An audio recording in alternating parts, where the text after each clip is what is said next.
미얀마의 인권 유린 상황이 최악의 상황에 치닫고 있습니다. 매월 공식적으로 집계된 숫자만 100여 명 이상의 영유아부터 노인의 연령에 이르는 선량한 시민들이 희생당하고 있습니다. 국토전략TV? 미얀마의 인권단체인 정치범지원협회 AAPP에서는 군사정권이 출범한 2월 1일 이후로 약 8개월 동안 1200여 명의 민간인이 공식적으로 희생당했고 7000명에 달하는 민간인이 체포구금 중인 것으로 보고되고 있습니다. 이는 북한보다 최악의 인권 상황으로 분석되고 있는 상황인데요. 이러한 상황에서 민주화운동 기념사업회 측에서 한국 국민들이 미얀마 민주화 운동을 지지하는지 여부에 관한 설문조사가 나와 눈길을 끌고 있습니다.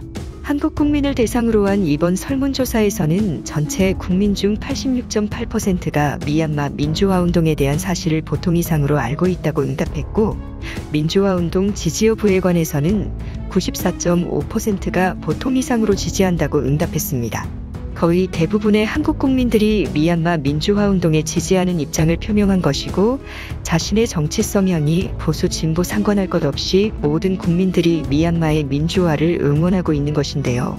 국민들의 지지 열망이 높은 만큼 한국 정부의 구체적인 움직임이 나와야 한다는 목소리가 높아지고 있습니다. 현재 한국 정부 측에서는 아세안 외교에 공을 들이는 추세입니다. 한국 외교부 측에서는 미얀마 임시정부 특사들과 지속해서 접촉하고 있고 무엇보다 가장 공을 들이는 것은 바로 아세안 회원국가들을 미얀마 민주주의 시민의 편에 서도록 하는데 큰 노력을 기울이고 있습니다. 미얀마에 직접적인 영향을 줄 수 있는 나라들은 바로 동남아시아 연합국인 아세안입니다. 아세안은 주변의 거대 패권 세력인 중국, 인도 등의 대등한 힘을 갖기 위해 뭉친 조직으로서 마치 유럽연합처럼 여러 나라들이 연합하여 경제적 통합 단계, 종국적으로는 화폐 통합 단계와 사회 정치적 통합까지 지향하는 그룹입니다. 이 때문에 여러 동남아시아 나라들이 자국의 이슈를 다루듯이 미얀마의 이슈를 세밀하게 다뤄야 하는 상황인데요. 하지만 현재 동남아시아 국가들은 군부 세력이 장악한 비민주주의 정부가 대다수인 상황이어서 미얀마 민주주의 진영 측과 손을 잡는 것에 매우 부담스러워하고 있습니다. 미얀마 군부가 장악한 국군이날 행사에는 아세안 회원국인 라오스, 캄보디아, 태국, 베트남이 사절단을 보내서 미얀마 군부의 머리를 조아리는 꼴이 되어 아세안이 분열되는 것이 아닌가 하는 우려가 나오고 있었습니다. 아세안에 가장 영향력을 많이 주는 나라들 중에는 바로 동북아시아 3개국 한국, 일본, 중국 세 나라가 있습니다. 아세안 회의도 아세안 플러스 3로 한국, 일본, 중국 3개국이 같이 참여합니다.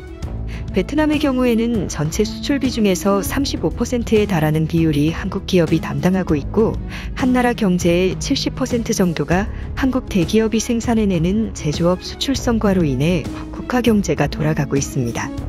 이 때문에 베트남은 지난 6월 유엔에서 진행한 무기금수 결의안에서 기존의 군부 측 입장에서 돌이켜서 무기 수출 결의안 찬성의 입장으로 돌려 베트남 당국을 미얀마 민주진영의 편에 서도록 극적인 외교 성과를 올렸습니다.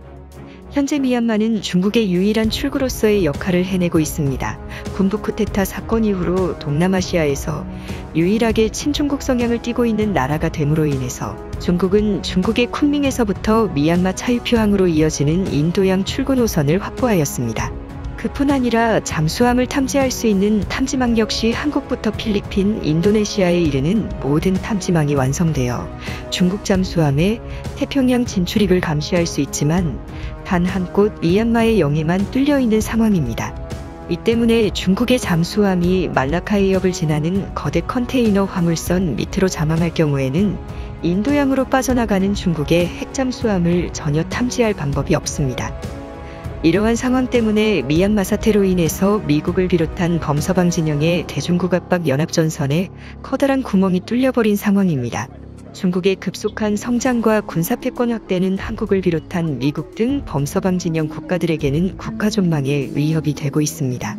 미얀마가 뚫려버리게 된다면 중국은 이란, 파키스탄과 같은 중국의 맹방국으로부터 석유 등 천연자원을 수급할 수 있고 서방권의 제재를 뚫고서 막대한 부를 쌓을 수 있을 뿐 아니라 이 같은 추세대로라면 미국의 GDP를 추월하고 1인당 국민소득 역시 지금의 1만 달러에서 2만 달러로 크게 점프해서 거대한 미국과 유럽을 압도할 만한 선진국이 되어 미국이 주도하던 세계 패권을 위협할 것으로 관측됩니다. 하지만 아세안 회원국들로부터 변화가 감지되기 시작했습니다. 이번 6월 유엔에서 베트남이 기존의 군부 측 입장에서 돌이켜 무기금수 찬성표를 던진 이후로 인도네시아, 말레이시아, 싱가포르 등 동남아시아의 민주주의가 안착해가는 국가들을 중심으로 미얀마 군부 측에 강력하게 견제의 입장을 밝히고 있습니다. 특히 이번에 진행되는 아세안 정상회의에서는 미나웅 흘라인 군부 쿠데타 총사령관을 초대하지 않기로 가닥을 잡고 있는 상황입니다. 현재 한국에서 개최되고 있는 아세안 비즈니스 위크가 진행되고 있는 상황에서 결정된 소식인지라 더욱 뜻깊은 상황인데요. 이렇게 아세안에서 미얀마 군부의 외교를 차단해버리게 된다면 국제적으로 군부가 아닌 민주 세력이 세운 임시정부 세력이 힘을 얻게 되어 종국적으로 군부 세력을 몰아내고 민주정권이 수립될 가능성이 점차 높아지는 상황입니다. 그동안 미얀마 민주주의 세력의 문제는 미얀마의 주류를 이루는 버마 민족만을 대변하는 정권이 수립되어서 미얀마 국경 변두리의 세력을 형성하고 있는 소수민족들을 정치적으로 규합해내지 못한다는데 큰 문제가 있었습니다. 카렌족, 샨족, 카첸족 등 무장 능력이 있는 소수민족이 정치적으로 연대를 하지 못한다면 정권이 수립된다고 하더라도 분열된 상황이 지속되어 민주화를 하나마나한 꼴이 돼버리게 됩니다. 하지만 최근 미얀마 민주진영이 내세우고 있는 임시정부는 카렌족, 카친족 등 다양한 소수민족이 지도자로서 참여하고 있어 긍정적인 미래가 그려지고 있습니다. 향후 수립될 미얀마의 민주정권이 전 미얀마의 민족들을 규합할 수 있는 카리스마 있는 지도체제를 출범시킬 수 있는 것이 매우 중요한 상황인데요. 현재 미얀마에서는 사실상의 내전과 같은 양상이 펼쳐지며 미얀마 민주화를 지지하는 소수민족 반군들과 미얀마 시민군들의 저항이 미얀마 전 지역에서 산발적으로 일어나고 있습니다. 미얀마의 소수민족들은 태국, 라오스, 캄보디아와 같은 아세안 회원국들과 국경을 접하고 있어 아세안 회원국들의 지원이 절실한 상황입니다. 이 때문에 이번에 미얀마 군부가 빠지고 개최되는 아세안 회의는 미얀마 민주화 운동의 결정적인 변환점이 될 수 있을 것이라는 관측이 나옵니다. 아세안 외교의 가장 큰 핵심은 바로 자금줄입니다. 가장 큰 자금줄을 쥐고 있는 동북아시아 3개국, 한국, 일본, 중국의 역할이 매우 중요해지고 있습니다. 현재 한국 사회에서는 미얀마라는 생소한 나라에 대한 관심이 그 어느 때보다 높아지고 있습니다. 과연 미얀마가 미얀마 민주진영 시민들의 바램처럼 한국과 같은 민주주의 국가가 될 수 있을까요? 아니면 북한과 같은 어두운 통제국가로 전락하게 될까요? 민주주의는 시민들의 피를 먹고 자란다고 합니다. 미얀마는 동남아시아에서 유일하게 민주주의를 위해 피를 흘린 나라인 만큼 아름다운 번영의 꽃이 피워지길 기대합니다. 국토전략TV 오늘은 이것으로 마칩니다. 시청해주셔서 감사합니다.